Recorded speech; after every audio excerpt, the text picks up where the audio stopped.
Byron Pacheco, asambleísta de Avanza y miembro de la comisión ocasional que tramite el paquete de 16 enmiendas constitucionales de Alianza País. Mantiene la posición de que esa propuesta debe ser revisada. Buenos días, bienvenido a Contacto Directo. Buenos días, doctor Pinargote. Gracias a usted por la invitación. Buenos días al país.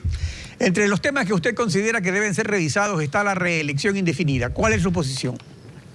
Me ratifico en lo que hemos manifestado. El partido Avanza tiene una posición en concreto sobre este tema muy importante para el presente y para el futuro del país. Es necesario que el Ecuador busque en la política ecuatoriana consensos y acuerdos mínimos, de ser el caso. Para ello se requiere madurez política de quienes estamos en esta actividad. Por un lado, la reelección propuesta en el proyecto de enmiendas es amplia, es abierta. Por otro lado, una posición radical de algunos sectores en los que se dice no a la reelección. No obstante, existe una sentencia de la Corte Constitucional que ha calificado la misma y que nos manda que la Asamblea la tramitemos en el sentido de que se fortalezca y se amplíen derechos. Buscamos una posición intermedia y en eso me refiero con los consensos. Tomar algo de acá y algo de acá. La reelección por un periodo más, para que en 12 años un gobierno, un presidente de la República pueda consolidar su pensamiento y su corriente política e ideológica a través de la gestión pública. ¿Y siempre consecutiva o pueden ser alternadas? Eso es motivo del debate y por eso vamos al territorio, para los diálogos ciudadanos, para escucharle a las personas, para escucharle a la sociedad civil. Podría ser de manera continua, como podría también ser saltando o alternando un periodo. Yo presenté en el año 2007, doctor Pinargote, algo que le decía no a la reelección indefinida de los diputados. Este es un criterio personal que lo vamos a debatir en el partido. Y en este proyecto, pues, lo compartían importantes legisladores en ese entonces, que fueron mis compañeros y podrían ayudarnos con la Cámara, ¿no? Entre ellos está Fernando Cordero, está Ángel Vilema, pero también nos ayudaron y nos respaldaron en esto Raúl Ilaquiche.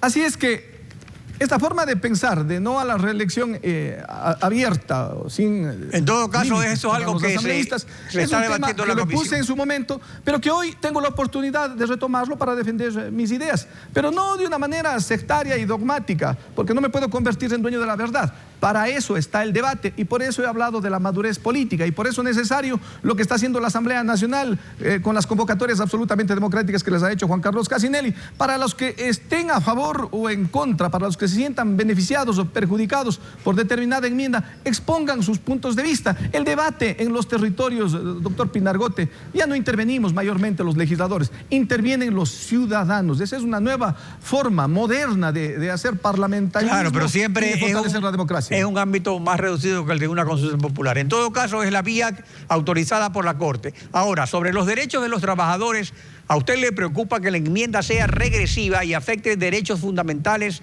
reconocidos por tratados internacionales de derechos humanos que prevalecen sobre la Constitución? ¿Se debe descartar esta enmienda o se la podía modificar? Qué importante que es para este legislador y para la Asamblea Nacional, para la Comisión en términos particulares, escuchar a sectores organizados de los trabajadores, a representantes gremiales, a constitucionalistas, expertos en la rama, cuando se refieren a que en el sector público se encuentran beneficios tales como el derecho a la asociación, el derecho a elegir directivas, y en el Código de Trabajo está la misma normativa, pero también existe el derecho a la sindicalización. En el Código de Trabajo está el derecho a la huelga, al contrato colectivo. Esto no está en el sector público. Interesante escuchar, por ejemplo, los beneficios, que para el uso de vacaciones en el sector público al año se tiene 30 días. En el Código de Trabajo la norma dice que son 15 días y para llegar a tener 30 días, después del 5º año el trabajador se ve beneficiado con un día por año. 20 años hay que laborar en el sector privado y bajo el Código de Trabajo para tener 30 días de vacaciones al año. En el tema de las madres que tienen un hijo, el Código Laboral les da 2 horas diarias durante 12 meses para lactancia materna en el sector público. Existen esas mismas 2 horas, pero el derecho es más amplio, es para el cuidado del infante, para el cuidado del recién nacido. O sea que usted plantea que no sería regresivo, que más bien al pasarnos a la ley de servicio público se les estaría ampliando los derechos. Doctor Pinargote, existe ampliación de derechos en muchos de los sentidos como los que yo le estoy manifestando. Pero termina con la negociación colectiva, eso sí. Y le concluyo indicándole de que, por ejemplo, para estudiar aquellos que tienen un título de bachiller y quieren hacer un posgrado en el sector público, existe el permiso no remunerado hasta por 2 años en el Código de Trabajo. No. En el caso de comisiones de servicios, en el sector público, 2 años se puede tener comisiones de servicio remuneradas y 6 años no remuneradas. En el Código de Trabajo no. Hasta allí fortalecen derechos, amplían derechos el estar en un régimen del sector público al pasarlos a los trabajadores a este régimen. Pero en el tema de la huelga, en el tema de la organización, obviamente el análisis es muy profundo de que puedan o vaya a existir regresividad de derechos. ¿Cuál va a ser nuestra posición? Escuchar lo que estamos haciendo en los territorios. Pero por cierto, cualquier definición que tome el partido y la plasme a través de este legislador en la Asamblea Nacional será respetando principios universales del derecho laboral. Los derechos de los trabajadores son irrenunciables. Los derechos de los trabajadores son progresivos y no regresivos. Bajo estas premisas, que son una constante y que no es una dádiva de nadie, sino un derecho adquirido y reconocido por nuestra Constitución con convenios internacionales, será nuestra forma de resolver este tema. Ahora, respecto a las Fuerzas Armadas, ¿cuál es su posición sobre el rol que se propone asignarles en la seguridad ciudadana? El artículo 158 ha sido propuesto que se reforme. ¿Qué es lo que dice el artículo 158 de la Constitución de la República? Que el principio fundamental y la tarea fundamental de las Fuerzas Armadas no son otros sino las de controlar y las de resguardar la integridad territorial y la soberanía nacional. Se propone de que este principio tenga algo adicional, de que de manera complementaria se controle y se resguarde la seguridad interna del país.